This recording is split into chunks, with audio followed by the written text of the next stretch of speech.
Today, I need you to embrace what comes hard. Today, I need you to accept the challenge. Today, I need you to fall in love with the process. There will be plenty of opportunities to get discouraged, to lose your passion, and think that it's not meant to be. But if you're going to reach your destiny, you have to have a made-up mind. If you give up after the first time, or the 5th time, or the 30th time, what that really means is you didn't want it bad enough. There should be something you're believing for, that you are relentless. You are not moved by how impossible it looks. You're not discouraged by how long it's taking. You don't give up because people told you no. Your attitude is, if I have to believe my whole life, I'm not going to stop believing. I am not going to take no for an answer. I'm not going to settle for mediocrity. I'm going to keep pursuing what's in my heart. And ask ourselves, what do I really want? What do I really want? And write it down. Writing causes thinking. Thinking creates an image. And you get these images going, you're building a vision in your mind. It's the visionaries that change the world. Think of that. But what keeps that competitive edge, what keeps you on top, is the ability to think and prepare mentally over and over and over again. The body has limitations, the mind does not. We focus so much on what goes on from the neck down that we forget it all starts from here. Everything starts from there. If you're not mentally ready, you're never really physically prepared. And that's where the preparation starts. What would your life be like as you look toward the future if you decided, I'm not going to allow my fears to stop me?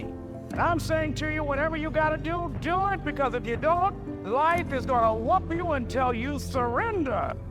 So when you're young and you make mistakes, don't let them eat you up. Because everybody that done made it, done made it. You got to fail in order to win. Hey, look, man, to understand how to hit the game when it's shot, you got to miss the game when it's shot. You know, you got to be tough, because the road to success is always under construction. It's never a clear path to success. The people who become successful are the people who have a relentless attitude.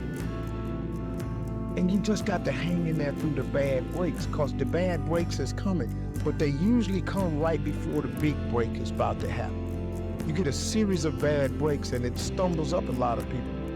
My life and my success is to say to anyone, you can stumble, you can fall, you can get back up again.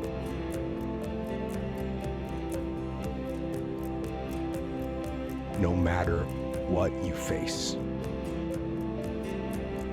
no matter how bad it is going to be,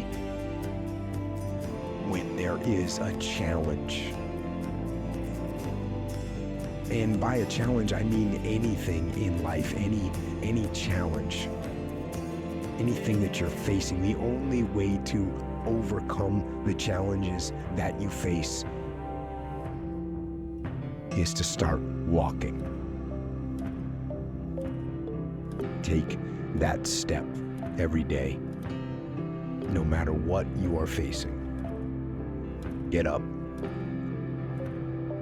and start walking. I have the ability to see the end before the beginning even begins. And what that means is I know that to get to the very end, I can see it right now. So before I went to Buds, and I was losing weight, I saw myself walking across the stage at 191 pounds. That's what I had to get to get into the door. I saw myself 6 months, a year later, wherever it's going to take me to do it. I saw myself walking across that stage, getting that certificate of graduation from Buds. And I was able to be there at 300 pounds. And that feeling, that I was nowhere near that feeling, I was able to put myself there 1,000,000 times every day. That feeling of like, my God, that is going to feel amazing. That's what made me suffer. That's what allowed the pain to be real and say, this is worth it. I want to feel for this next 18 months. It took me 18 months to finally become a Navy SEAL, to finally, just get through buds. 18 months, it's 6 months. It took me 18. That's what woke me up every morning was, I want to put myself through this much pain and suffering for a few seconds. That's all it is. A few seconds of joy. And it's so worth it, man. That's what people don't get. So I'm able to put myself at the finish line, even though I have no finish line, but at the finish line of an event before I even start to say, how are you going to feel at the end of this? Visualizing this is my biggest tool of life. That's what I've been able to put myself in cold water, put myself in a 100-mile race millions of times before I've done it. And I'm able to go through the race and see how I'm going to feel at mile 50. Almost to the exact feeling. Right, so when it comes up, it's no surprise. It's no surprise. I've already done this a million times. Last time I was here, the little book, Richest Man in Babylon, and I said, I've lectured now to over 3 million people. Guess how many have actually gone and got this little book? Answer, very few. My best guess is 10%. Such an easy thing to do. This little book, number one, is easy to find. Number two, it's easy to buy. The most you can pay for it, $6, $7, $8. You can borrow that from your kids. But if it's easy to find and easy to buy, and if it's easy to read, why wouldn't everybody go get it? We don't know. I don't know. Nobody knows. Here's how profound it is. Some do and some don't. Now here's the numbers. About 10% do. We don't know the mystery of that. And I'm telling you, 10 years from now, those numbers will still be the same. The numbers don't change. Only the faces change. I used to belong to the 90% who couldn't be bothered even if it was easy. How many people have a library card? Answer, 3%. 97% couldn't be bothered. The guy specializes in happy hour, but he doesn't have a card. And now readily and quickly blames the government, blames his company, and blames the pay scale. Here's my advice to you today. Walk away from the 97%. Don't talk like they talk. Don't go where they go. Don't act like they act. Don't specialize in what they specialize in. Throw away the blame list they cling.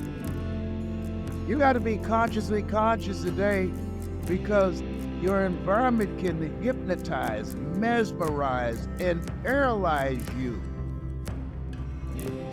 The other thing is, take full responsibility for your life. Oscar Wilde once said, responsibility is what we expect from somebody else. This is very true. Most people dread accepting responsibility. That's just a fact of life, and we can see it in operation every day. We can see ourselves getting hot under the collar when the dentist keeps us waiting, and we're sitting there reading old magazines when our appointment was 30 minutes ago. And we don't stop to think that we forgot to mail in this month's mortgage payment. We can see ourselves growing angrier and angrier because a business contact is supposed to call at noon, and here it is almost 2 o'clock, and the phone still refuses to ring.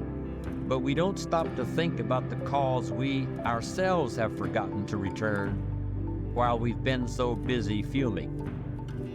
We can see ourselves writing an angry letter to the airline because a flight was delayed, but we don't write an angry letter to ourselves when we're late for something, even though that might not be a bad idea at all. Yes, we can see avoidance of responsibility all the time in both our personal and professional lives. And here's something else we can see just as often. We can see that most people aren't as successful as they wish they were. Do you see there's a connection between these two very common phenomena? I certainly do, and by the end of this session, I hope you'll agree with me. I hope you'll understand that it's in your best interest to take responsibility for everything you do. But that's only the beginning. I'm also going to suggest that many times it's even best to accept responsibility for the mistakes of others, especially when you're in a managerial or leadership role. I can hear you saying, what? Accept responsibility for someone else's mess up? Why would I want to do something like that? Well, that's a fair enough question, and over the next few minutes, I'll try to answer. one of my weak points in my personal life is I don't like technical stuff. So even though I have to be on Twitter and Instagram and Facebook, I don't care for that. So guess what? I find somebody who loves to do that. You know, I find somebody who has a strength where I have a weakness, and I partner with them. All you're trying to do is get to the goal. No one gets there by themselves. Everybody needs help. Now, when you know what you got going for you, be confident, not cocky. Managing your strengths, knowing what they are, and don't let nobody talk you out of it. And that gets you fight ready. You get fight ready like that. You got to know you. Helps you develop your skills. All the while, you're developing your strength. You just got to keep developing the strength. Don't let everybody talk you up. At the same time, you must work on improving your weaknesses. So I've had to, in spite of myself, get on Instagram, get on Twitter, get on Facebook. I got to do the videos whether I want to or not, because the world is moving to social media.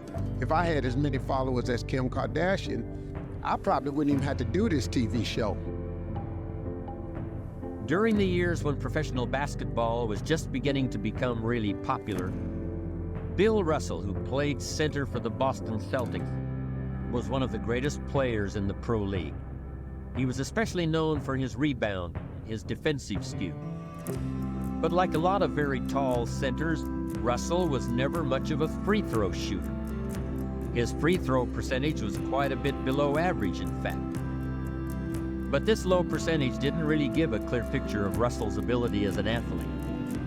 And in one game, he gave a very convincing demonstration of this. It was the final game of a championship series between Boston and the Los Angeles Lakers. With about 12 seconds left to play, the Lakers were behind by 1 point, and Boston had the ball. It was obvious that the Lakers would have to foul one of Boston's players in order to get the ball back. And they chose to foul Bill Russell. This was a perfectly logical choice, and statistically, Russell was the worst free throw shooter on the court at that moment. If he missed the shot, the Lakers would probably get the ball back, and they'd still have enough time to try to win the game. But if Russell made his first free throw, the Lakers' chances would be seriously diminished, and if he made both shots, the game would essentially be over. Bill Russell had a very peculiar style of shooting free throws. Today, no self-respecting basketball player anywhere in America would attempt it. Aside from the question of whether it's an effective way to shoot a basket, it just looked too ridiculous. Whenever he had to shoot a free throw, the 6'11" Russell would start off holding the ball in both hands about waist high. Then he'd squat down, and as he straightened up, he'd let go of the ball. It looked like he was trying to throw a bucket of dirt over a wall. But regardless of how he looked, as soon as Bill Russell was fouled, he knew the Celtics were going to win the game. He was absolutely certain of it. Because in a situation like this, statistics and percentages mean nothing. There was a much more important factor at work. Something that no one has found a way to express in numbers and decimal points. Simply put, Bill Russell was a player who wanted to take responsibility for the success or failure of his team. He wanted the weight on his shoulders in a situation like this. No possibility for excuses, no possibility of blaming anyone else if the game was lost, no second guessing. Bill Russell wanted the ball in his own hands and nobody else. And like magic, even if he'd missed every free throw he'd ever shot in his life before this, he knew he was going to make this one. And that is exactly what happened. That is what virtually always happens when a man or woman accepts responsibility eagerly and with confidence.